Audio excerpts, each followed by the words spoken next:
Dennis? Paunahin ko na magsalita yung nakakatanda.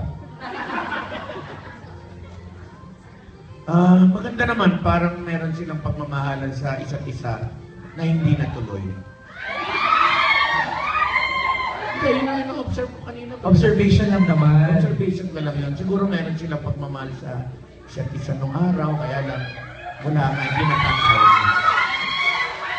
Analysis lang naman. Relax lang tayo. Analysis lang. Ako naman iba kasi, alam mo, sa tagal ng show business, bibira na kita na talagang kumikislap na mag-love team. Yung dalawa, pag pinanonood ko sila, nag-take, natulog sa gilid. Alam mo, isa ako siguro sa mga milyong-milyong mga fans nyo na nangarap din na sana kayo dalawa na. Pangarap lang yan.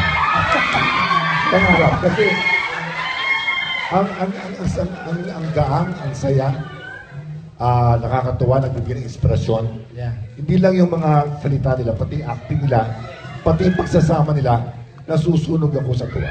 Yun. May i-add, may i-add. Dadagdag lang ako. Okay na po kay Dennis, okay na po. Hindi, dadagdag ko lang. Tsaka kunyari magkakaroon sila ng wedding, kahit na hindi ako invited, a-attend ako. Kaloka. Panay.